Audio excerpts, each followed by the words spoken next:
What would you do if you discovered that a box of seemingly innocent photographs hidden in your grandmother's attic contained evidence of horrors that an entire town had conspired to forget? Would you pursue the truth, even if it meant unraveling the very fabric of your family history? Or would you return those glass negatives to the darkness where they had been deliberately hidden for nearly 9 decades?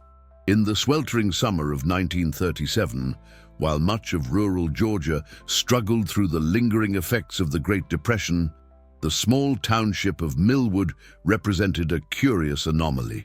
Situated approximately 70 miles southeast of Atlanta, this community of roughly 2,000 residents maintained an unusual level of prosperity despite the economic devastation that had befallen much of the American South. Local newspapers from neighboring counties often referred to Millwood as the Fortunate Isle, a reference that locals embraced with pride but that outsiders increasingly viewed with suspicion. The Millwood Chronicle, the town's weekly newspaper, regularly featured stories celebrating local achievements: bumper crops when surrounding farms withered, healthy livestock when disease decimated neighboring herds, and most notably, an unusually low incidence of illness among the town's children. What outsiders could never fully understand, and what locals refused to discuss, was the role that the Maddox sisters played in this improbable prosperity. Eleanor and Cordelia Maddox occupied a sprawling Victorian mansion on the outskirts of town, a property that had been in their family since before the Civil War. Both women had received education at prestigious northern universities. Eleanor at Radcliffe College, where she studied chemistry and biology, and Cordelia at the Philadelphia College of Pharmacy, one of the few institutions that accepted female students at the time. Their return to Millwood in 1929, just as the stock market collapsed, was initially viewed as a homecoming of prodigal daughters seeking shelter from economic uncertainty. County records indicate that the sisters purchased additional acreage surrounding their ancestral home immediately upon their return, expanding their isolated estate to nearly 100 acres of mixed woodland and cleared fields. Within 6 months, they had converted the carriage house into what locals referred to as the laboratory, and had hired several local men to construct a series of outbuildings whose purposes remained undisclosed to the townspeople. "Those women saved Millwood," recalled Thomas Whitaker in a 1973 oral history recording preserved in the Georgia State Archives. "When everything was falling apart elsewhere, they brought medicines and treatments that kept our children healthy, our crops growing, and our livestock breeding. Nobody asked too many questions because nobody wanted to risk losing what we had. What exactly the citizens of Millwood had gained, and at what cost, would remain hidden until October 12, 2025, when renovation work on the long-abandoned Maddox property uncovered a cache of photographic materials sealed within a compartment beneath the laboratory floorboards. The glass negatives and accompanying notebooks would eventually make their way to the Georgia Bureau of Investigation, initiating a retrospective investigation that would ultimately connect the Maddox sisters to at least 37 cases of missing children across 3 states. The story that follows is compiled from official investigation records, newspaper archives, personal correspondence, and the meticulously detailed laboratory journals kept by Eleanor Maddox between 1929 and 1937.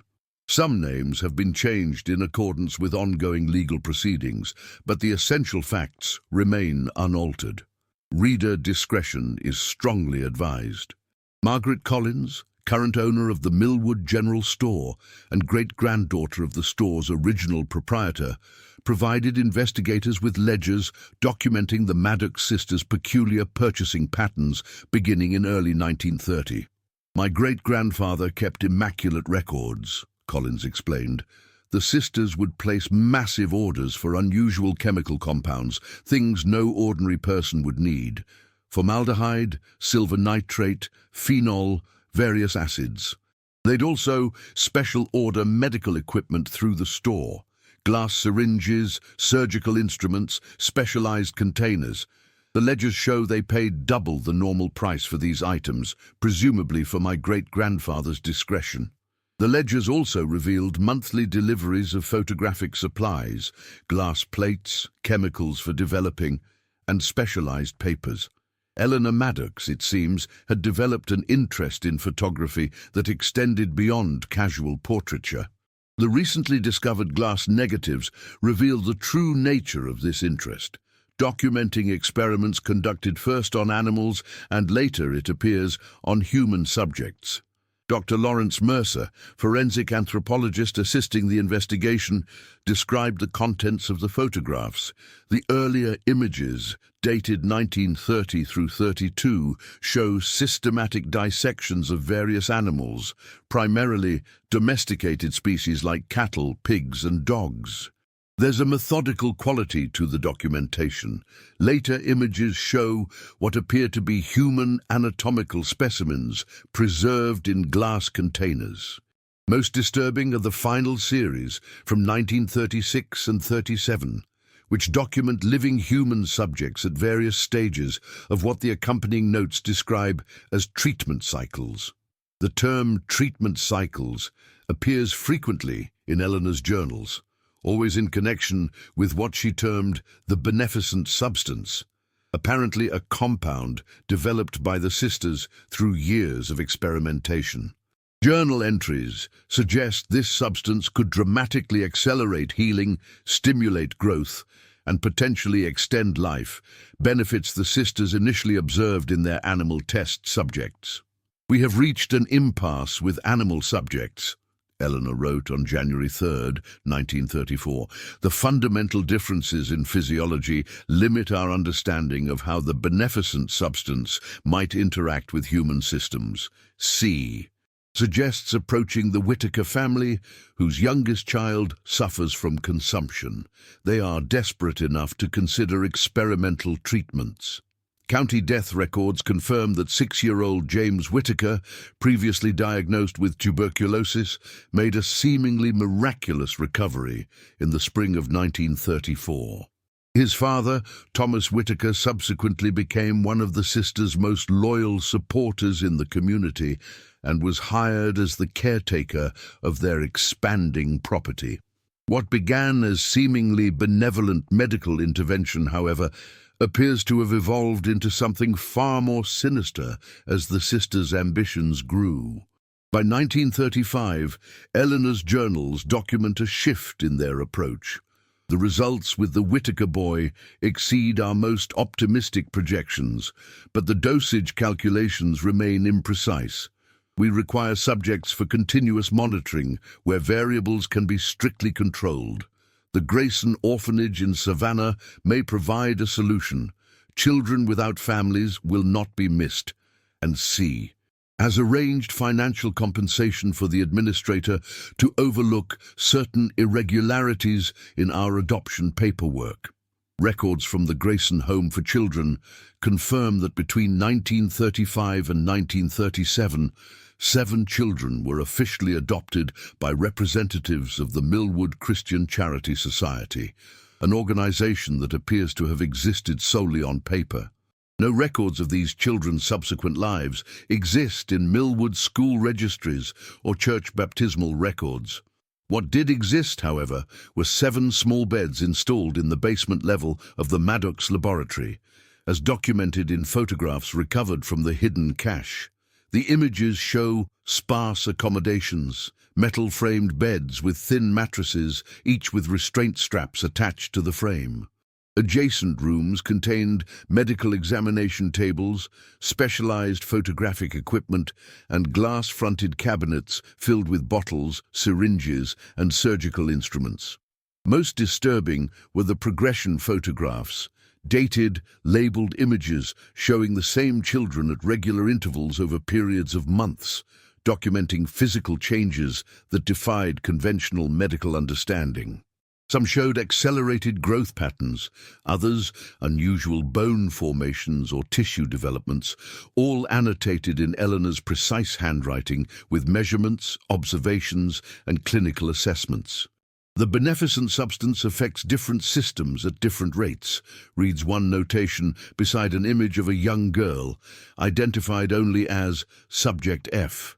Skeletal growth outpaces muscular development, resulting in significant pain as ligaments and tendons struggle to accommodate elongated bones. Increased dosage of morphine required to manage subject's discomfort. Must reformulate to address this imbalance.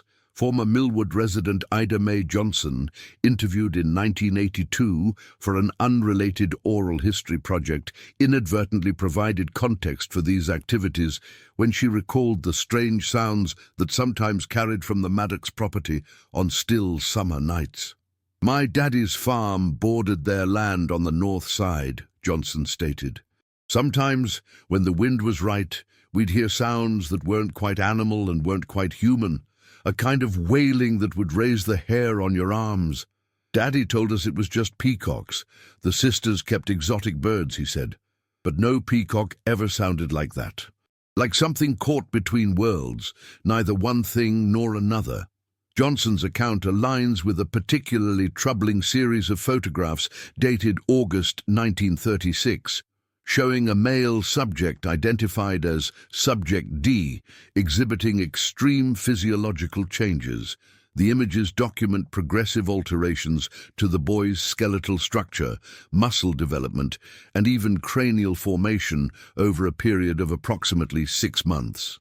The final images in the series are labeled terminal phase and show a form that medical experts consulting on the case have described as barely recognizable as human. Whatever they were trying to accomplish, Dr. Mercer noted, they were systematically transforming these children through some unknown chemical or biological agent. The question is whether this was an attempt at enhancement that went horribly wrong, or if the grotesque transformations were themselves the intended outcome.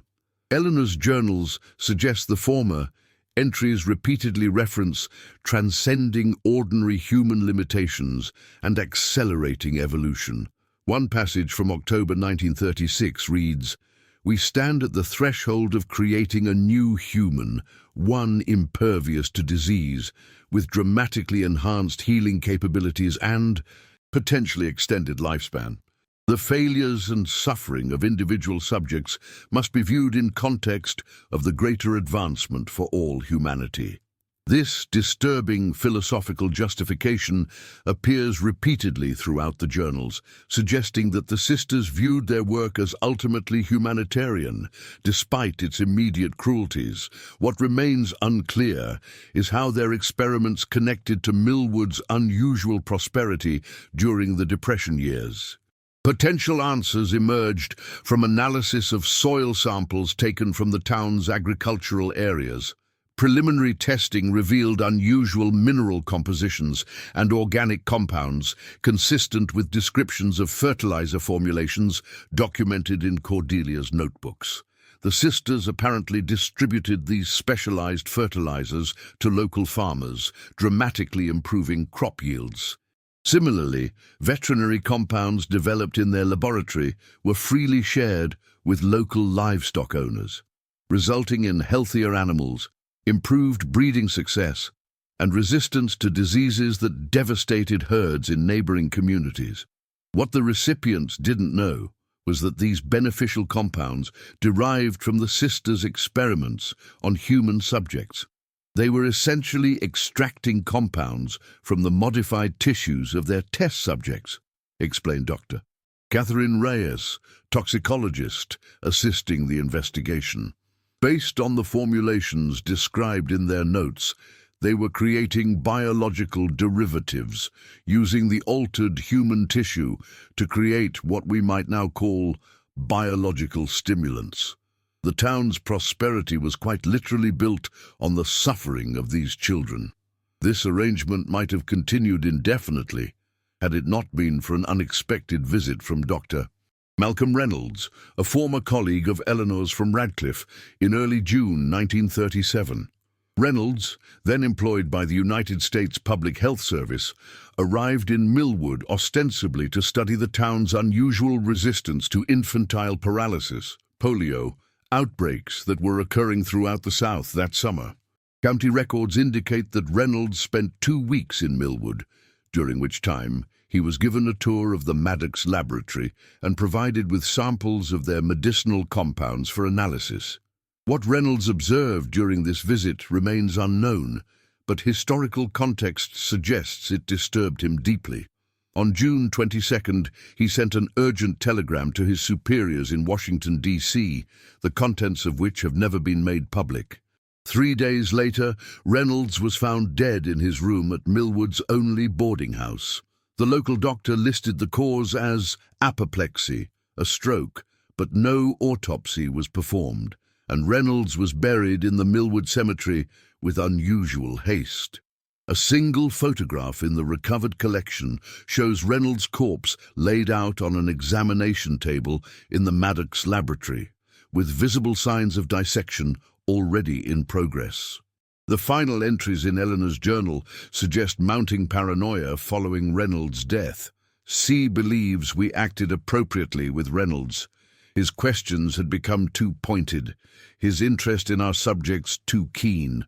The telegram he sent is concerning, but our arrangements with Sheriff Daniels should provide adequate warning if official inquiries begin. Nevertheless, we must accelerate our timetable.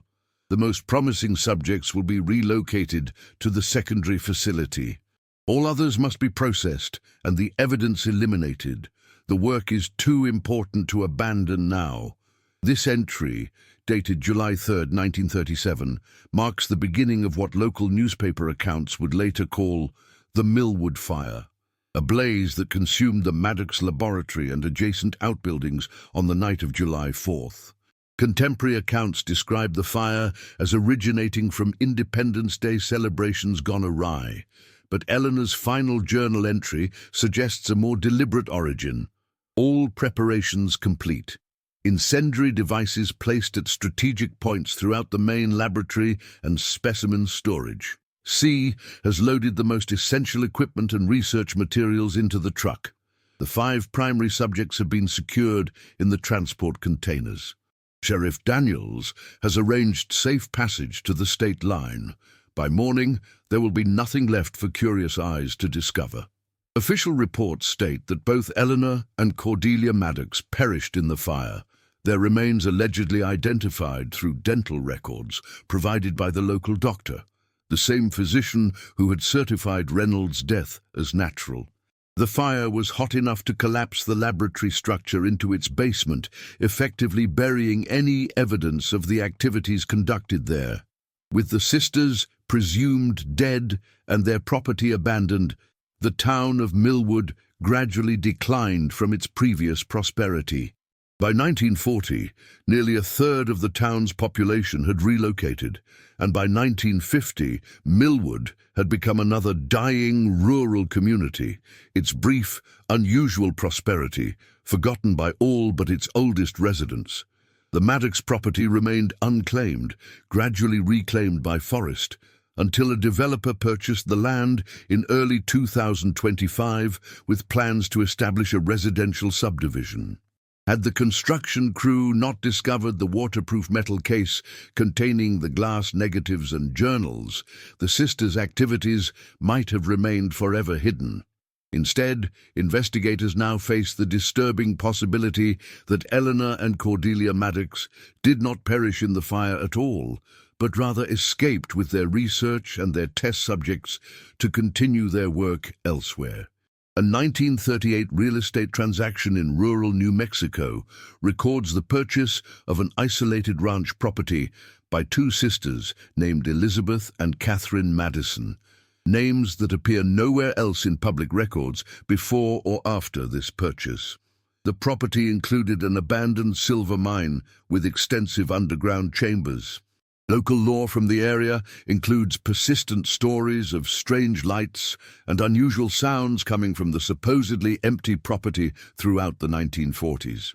More troubling still are the birth records from various hospitals across the American Southwest between 1940 and 1960, documenting children born with unusual physiological features, elongated limbs, advanced muscular development, atypical cranial formations, and in some cases accelerated growth patterns and intellectual development. Medical professionals at the time attributed these anomalies to random mutation or undocumented environmental factors. In light of the Millwood discoveries, investigators have begun reviewing these cases for possible connections to the Maddox research. The geographical pattern of these unusual births forms a distinct corridor stretching from eastern New Mexico through Arizona and into southern California, precisely tracking property records connected to various corporate entities that further research has linked to the Madison sisters. Perhaps most disturbing is a photograph recovered from the effects of Thomas Whitaker following his death in 1978. The image, dated 1952, shows an elderly woman seated in the shade of a southwestern-style porch. Though the quality is poor, facial recognition analysis suggests a 97% probability match with Eleanor Maddox, a woman who would have been 78 years old at the time, yet the subject appears no older than 50. If they succeeded in their research, Dr. Mercer speculated, if they actually developed compounds that could extend life or alter human development as their notes suggest, then the implications are staggering. We could be looking at descendants of their test subjects living among us today, perhaps even the sisters themselves, still alive and continuing their work. Former residents of Millwood, who have been interviewed since the discovery, have expressed a curious mix of horror at the revelations and lingering gratitude for the prosperity the sisters once brought to their community. This ambivalence reflects the complex moral legacy of the Maddox experiments, atrocities committed in pursuit of advancement that did in fact provide tangible benefits to many unaware of their true cost. My grandfather always said those women were angels and demons both, commented Robert Whitaker, grandson of Thomas. Said they saved the town when nobody else would, but that salvation came with a price nobody understood. Said sometimes, at night, he'd hear his father crying in his sleep, calling out names nobody recognized. I always thought it was just old man talk. Now I wonder if he knew more than he ever said. As investigators continue to trace property records, birth certificates, and medical anomalies across the southwestern United States, they increasingly suspect that the Maddox sisters' experiment never truly ended with the Millwood fire. Rather, it evolved and expanded, continuing under different names, in different locations, potentially spanning decades beyond their supposed deaths. A recent development in the investigation concerns a pharmaceutical company founded in 1963 called Madison Biological Innovations, a name that echoes the sisters' New Mexico alias. This company specialized in developing growth hormones, tissue regeneration compounds, and longevity treatments based on what company literature described as proprietary biological extracts. Though the company was acquired by a larger corporation in 2004, many of its key formulations remain in use in modern medical treatments. FBI analysts have identified striking similarities between the compound formulations described in Eleanor's journals and the basic components of several Madison biological innovations, similarities too precise to be coincidental. This raises the disturbing possibility that modern medicine has unknowingly incorporated research derived from the sisters' unethical human experimentation. We're not just looking at a historical atrocity, noted Special Agent Catherine Drummond, leading the federal investigation. We're potentially looking at an ongoing enterprise that has been operating in the shadows for nearly 90 years, one that may have infiltrated legitimate medical research. The question isn't just what happened in Millwood in 1937. It's what's still happening now, and who's been continuing the Maddox sisters' work. As twilight settles over the excavated foundations of the Maddox laboratory, now surrounded by evidence markers and the tents of a federal crime scene, one cannot help but wonder about the true legacy of what began here. Somewhere perhaps the sisters' experiments continue, their test subjects or the descendants of those subjects still serving as the unwitting vessels of a warped vision of human advancement. The investigation continues. More glass negatives are being processed, additional journals have been uncovered. And in small towns across the American Southwest, people are beginning to look at their neighbors with new eyes, wondering about unusual family traits, exceptional longevity, and the true origin of certain miracle medical treatments that emerged from that region in the mid-20th century. I've worked in forensic anthropology for 25 years, Dr. Mercer confided during a recent interview. I've exhumed mass graves in genocide zones and identified victims of serial killers. But I've never encountered anything that disturbs me as deeply as the possibility that the Maddox sisters' work never ended, that it simply transformed into something more insidious, something that has woven itself into the very fabric of our medical establishment. If that's true, then we're all unwitting participants in an experiment that began in that Georgia laboratory nearly a century ago. The glass negatives from Millwood have revealed more than just a forgotten historical atrocity. They have uncovered the first threads of a mystery that spans generations, one that continues to unravel as investigators follow its twisted path across time and geography. What began as a cold case from 1937 has become something far more disturbing, an investigation into a potentially ongoing criminal enterprise whose full scope and purpose remain hidden, in the words scribbled on the final page of Eleanor Maddox's recovered journal. They will never understand that our work transcends conventional morality. We do not merely change what humanity is today, we determine what it shall become tomorrow. The great work continues. Have you ever wondered what you might be willing to overlook in exchange for prosperity and health? How many missing children would equal a good harvest, a healthy herd, or a town spared from disease? The citizens of Millwood, Georgia, made this bargain, perhaps unknowingly at first, but with increasing awareness as the years passed. And as federal investigators continue to piece together the fragments of evidence left behind, a more troubling question emerges. How much of modern medicine's miraculous advancements might be built upon the suffering of forgotten children? The glass negatives discovered beneath the Maddox laboratory represent only a fraction of the sisters' documentation. Additional caches have been located at various points along what investigators now call the migration trail, the path that Eleanor and Cordelia Maddox apparently followed after staging their deaths in the 1937 fire. Each discovery has added new dimensions to an investigation that spans nearly 9 decades and touches on some of the most fundamental questions about medical ethics, scientific progress, and the price of advancement. On September 3, 2025, a previously sealed storage unit in Albuquerque, New Mexico, was opened after rental payments ceased following the death of its lessee, Ruth Madison. Inside, investigators discovered photographic equipment dating from the 1940s, along with over 300 glass negatives and 12 leather-bound journals. Handwriting analysis confirmed that the journals were written by Eleanor Maddox, though under her assumed identity of Elizabeth Madison. The Albuquerque materials represent the second phase of their research, explained Dr. Catherine Reyes. By this point, they'd refined their techniques considerably. The Millwood experiments were crude, almost medieval in their approach. By the time they set up their operation in New Mexico, they'd developed more sophisticated methods of tissue manipulation and genetic alteration.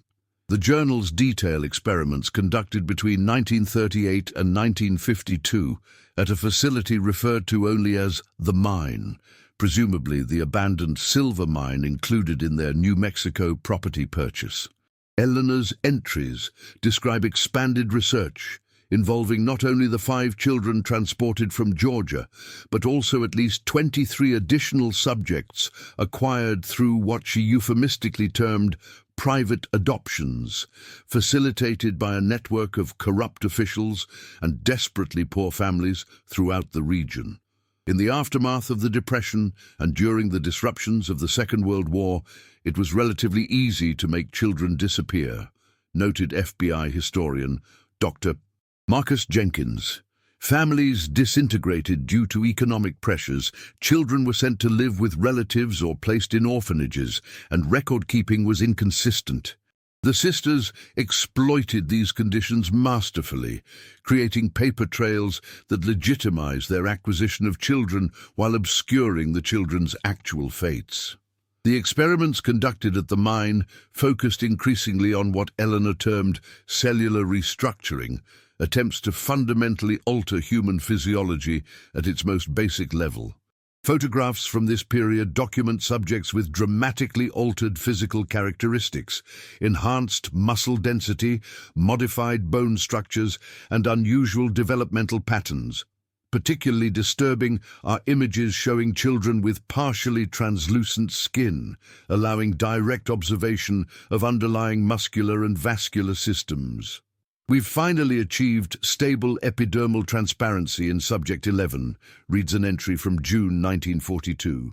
The modification allows for continuous observation of circulatory and muscular responses to the latest formulation without invasive procedures. Subject reports increased sensitivity to light and temperature, but shows no signs of systemic rejection. This represents a significant advancement over previous transparency attempts, which invariably led to infection and tissue necrosis. The casual clinical tone with which Eleanor documents the suffering of her subjects is perhaps the most chilling aspect of the journals. Children are never referenced by name, only by assigned numbers, and their distress is noted solely as data points relevant to the research. When subjects died, as many apparently did, their remains were not disposed of, but rather repurposed as raw material for the sisters' compounds.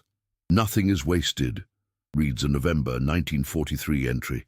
Subject 7's modified adrenal tissue has yielded 3 times the standard hormone concentration, which we've incorporated into the latest agricultural supplement. Local farmers report unprecedented livestock growth rates. C believes we can refine the process further to enhance specific traits, wool quality in sheep, milk production in cattle, etc. The commercial applications are potentially limitless. This entry marks a significant shift in the sisters' operation, as they began to monetize their research through a company identified in the journals as Madison Agricultural Solutions. County records confirm that such a business was registered in Albuquerque in 1944, marketing specialized feed supplements and veterinary compounds to ranchers throughout the Southwest. The business proved immensely profitable, providing the sisters with capital to expand their research facilities and establish connections in legitimate scientific and business communities. Particularly notable is a series of photographs documenting a visit to the mine by 3 men identified in Eleanor's journal as representatives from a government agency she refers to only as the Division. The entry, dated April 1945, suggests an unsettling possibility that certain elements within the United States government had become aware of the sisters' work and, rather than shutting it down, sought to exploit it. Our visitors were appropriately impressed with our achievements, Eleanor wrote. They expressed particular interest in applications for military personnel, enhanced healing, pain suppression, prolonged wakefulness.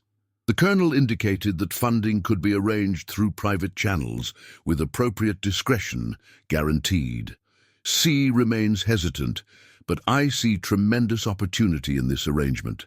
Their resources would allow us to scale our work beyond anything we could achieve independently. Historian Dr. Jenkins suggests this entry may reference early precursors to classified Cold War programs that sought to enhance human performance through chemical and biological means.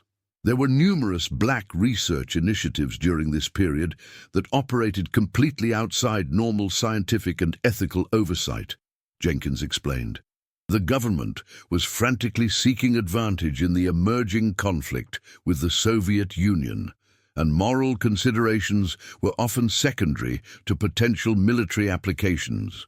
Whether the sisters ultimately entered into a formal arrangement with these government representatives remains unclear, but financial records show that Madison Agricultural Solutions received a series of substantial payments from a shell corporation later identified as a front for military intelligence operations. These payments coincided with a significant expansion of the sisters' research facilities and the acquisition of equipment far beyond what would be required for legitimate agricultural research. The next major evolution in the sisters' operation came in 1952, when Eleanor's journals describe a breakthrough that would fundamentally alter the trajectory of their work. After 23 years of refinement, we have finally achieved stable intergenerational transmission of modifications. Subject 15's offspring displays all parental enhancements from birth, with none of the developmental instabilities we observed in previous generations. The implications are profound. We need no longer rely on direct intervention to create enhanced subjects. We can now establish bloodlines that will naturally propagate our improvements. This entry coincides with the sisters' establishment of a seemingly legitimate medical clinic in Taos, New Mexico, specializing in fertility treatments and obstetric care. Records from this clinic, which operated from 1952 to 1968, indicate that it served hundreds of women from across the southwestern United States, many traveling considerable distances to seek the sisters' supposedly advanced reproductive treatments. The Madison Fertility Clinic was revolutionary for its time, explained Dr. Jennifer Martinez, a medical historian consulted on the case. They offered treatments for previously untreatable forms of infertility, had remarkably high success rates, and claimed to be able to address congenital health issues before birth. What patients didn't know was that they were essentially being incorporated into the sisters' ongoing experiments, their children becoming the next generation of test subjects, but now dispersed throughout the general population. Birth records from the clinic show unusual patterns. Children born to previously infertile couples exhibited statistical anomalies in terms of physical development, disease resistance, and cognitive abilities.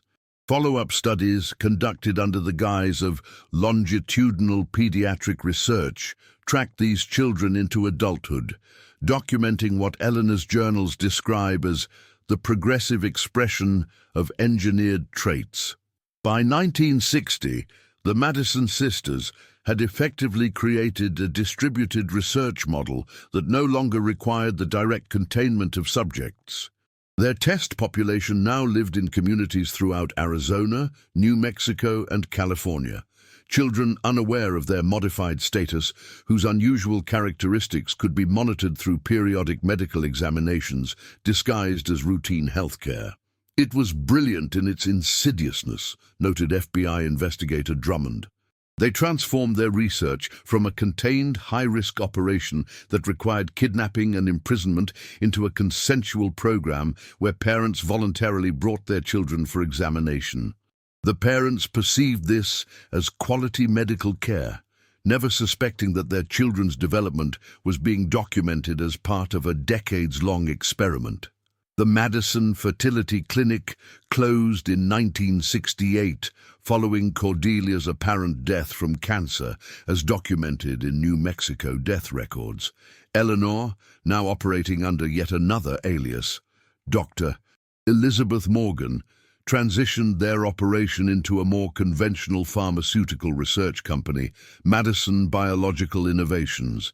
This company specialized in developing compounds derived from what company literature described as proprietary bioactive extracts, substances that the journals reveal were developed from tissues harvested from the modified children born through the clinic. We've successfully commercialized the entire research pipeline, reads a journal entry from 1970.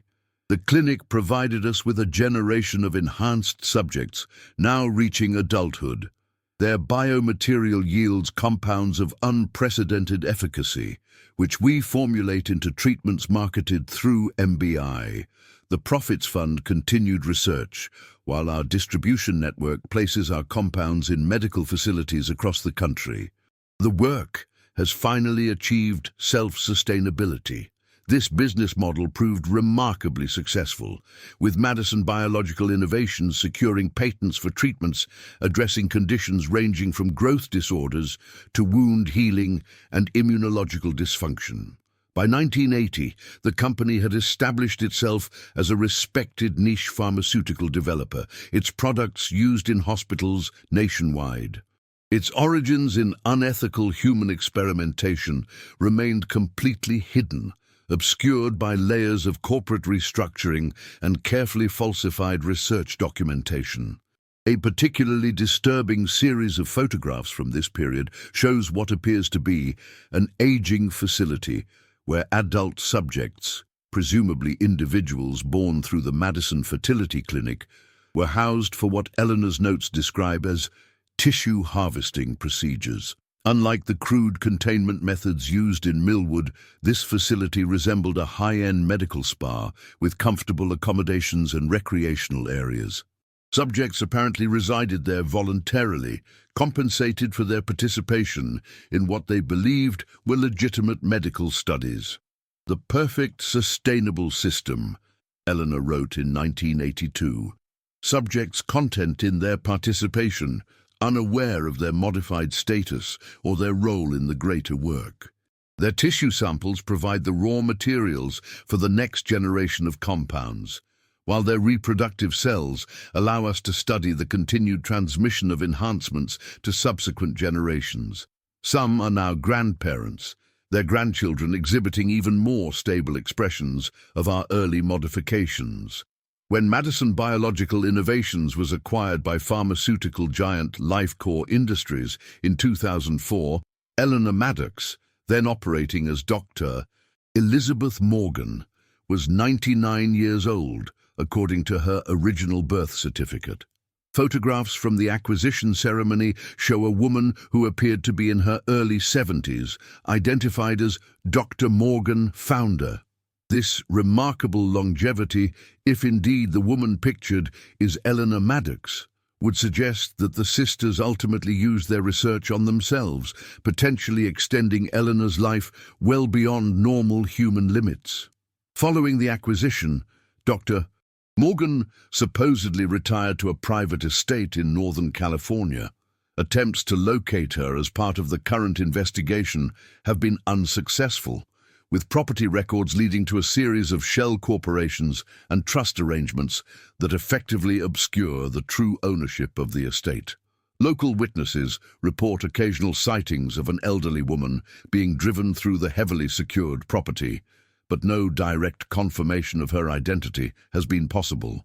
The investigation took an unexpected turn in March 2026, when analysts identified unusual genetic markers in tissue samples from individuals born to patients of the Madison Fertility Clinic. These markers, consistent across multiple unrelated families, suggest deliberate genetic modifications that appear to have been inherited by subsequent generations. We're looking at potentially thousands of individuals currently living in the United States who carry genetic modifications originally engineered by the Maddox sisters, explained Dr. Reyes. Most are likely unaware of their status. The modifications appear to confer certain advantages: enhanced immune response, accelerated healing, increased cellular resilience, but the long-term implications remain unknown. We're essentially dealing with multiple generations of unauthorized human genetic experimentation. This discovery has raised profound ethical and legal questions. If individuals carry genetic modifications created through unethical experimentation, but were themselves never directly experimented upon, what rights do they have to this information? What medical implications might these modifications have for their future health? And perhaps most troublingly, do these individuals, now numbering in the thousands and including children, grandchildren, and great-grandchildren of the original fertility clinic patients, represent the fulfillment of the Maddox sisters' vision of directing human evolution? The corporate trail of the sisters' enterprise has proven equally complex. When Madison Biological Innovations was acquired by Lifecore, many of its key formulations were incorporated into mainstream pharmaceutical products now used worldwide. Forensic accounting has revealed that royalties from these formulations flow through an intricate network of trusts and offshore accounts, ultimately accumulating in a private foundation called the Madison Institute for Advanced Biological Research. This foundation, established in 1990, funds cutting-edge research in genetics, cellular regeneration, and longevity studies at major universities and medical centers. Its mission statement espouses advancing human potential through biological innovation, language strikingly similar to phrases repeatedly used in Eleanor's journals. The Foundation's board of directors includes several individuals who can be traced back to the Maddox-Madison operation, including descendants of families treated at the Madison Fertility Clinic. It's as if they created an entire self-perpetuating ecosystem, noted FBI financial analyst Robert Chen. The original unethical research generated compounds that were commercialized into legitimate products. Profits from those products fund research that extends and expands the original work, while the genetically modified descendants of their subjects potentially serve as living proof of their concept. It's breathtakingly comprehensive in its design. Perhaps the most disturbing aspect of this sprawling, multi-generational operation is how it has gradually transformed from clearly criminal activity into seemingly legitimate scientific enterprise. What began with kidnapped children restrained in a Georgia basement evolved into consensual participation in clinical trials, university research programs, and mainstream medical treatments. The underlying ethical violation, unauthorized human experimentation, remains constant but has been so thoroughly obscured by time, corporate restructuring, and scientific normalization that it became nearly invisible. Investigators have also uncovered evidence suggesting that the sisters' influence extended into regulatory agencies tasked with pharmaceutical oversight. Several key officials who oversaw approval processes for Madison Biological Innovations products in the 1980s and 90s were later appointed to lucrative positions at the Madison Institute, raising questions about potential conflicts of interest and regulatory capture. They understood that true power in modern science isn't achieved through isolated, secretive experimentation, explained Dr. Jenkins. It's achieved by infiltrating the systems that legitimize and regulate research. By the 1980s, they had effectively positioned themselves within the very infrastructure designed to prevent the kind of work they were doing. As investigators attempt to map the full extent of the Maddox legacy, they face resistance from unexpected quarters. Several research institutions have challenged subpoenas for records related to Madison Institute funding, citing potential disruption to important medical research. Pharmaceutical companies utilizing compounds derived from Madison Biological Innovations have deployed teams of lawyers to protect their intellectual property.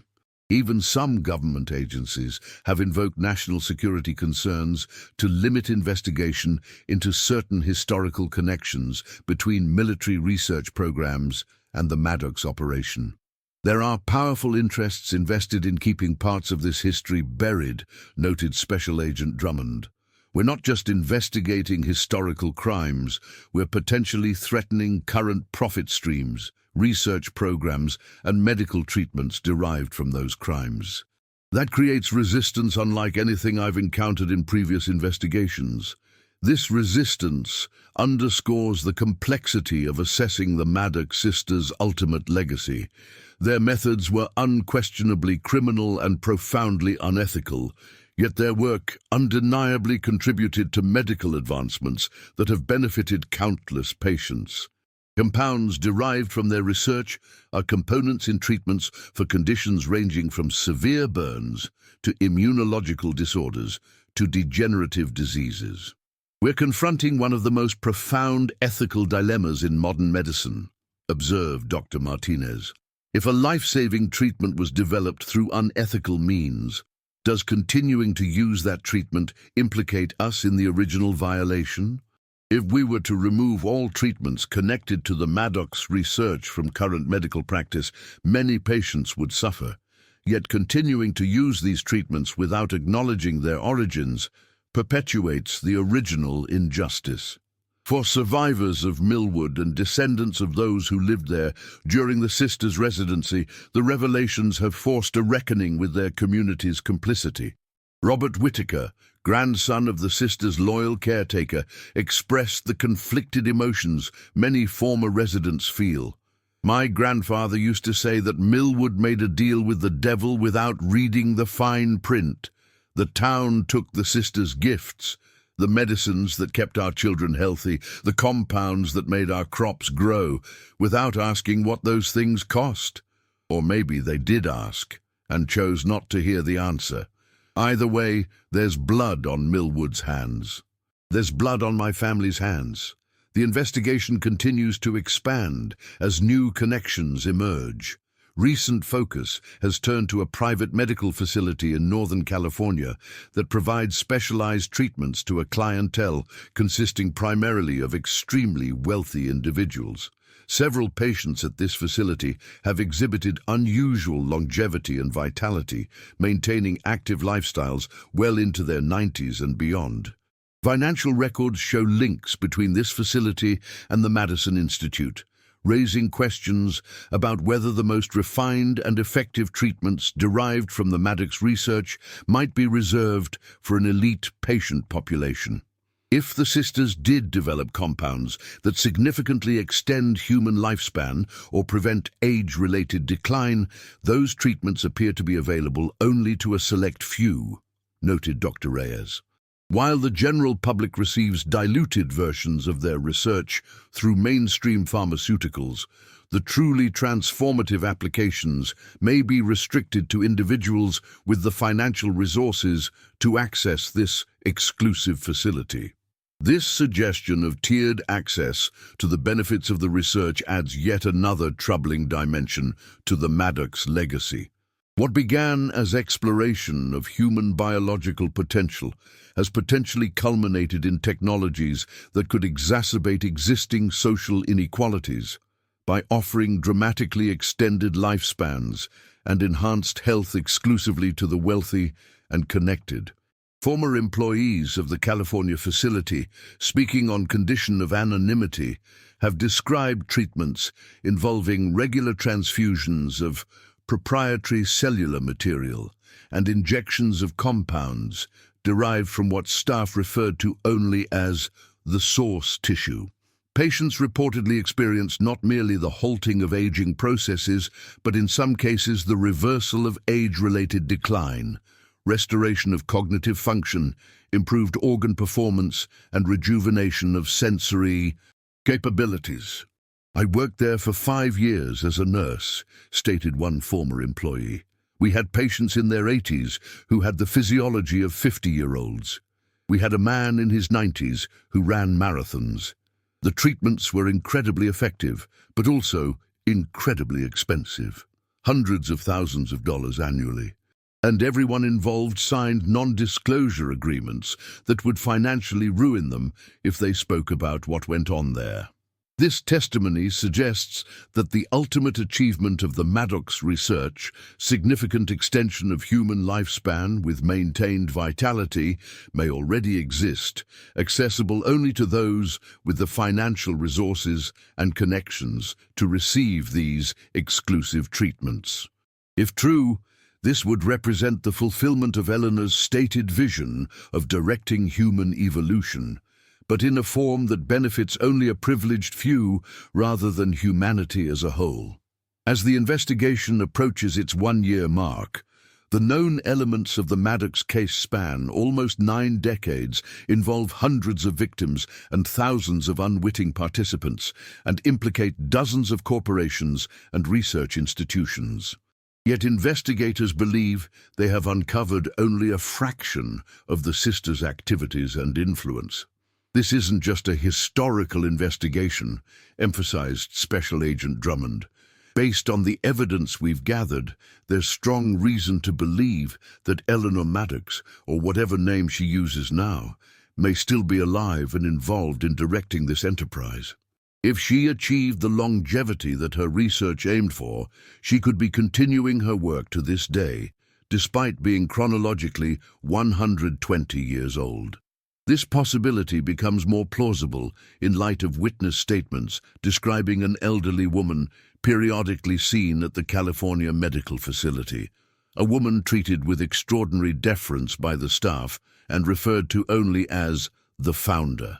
Security at the facility is extreme, making confirmation of this woman's identity impossible without a federal warrant, which prosecutors are currently seeking.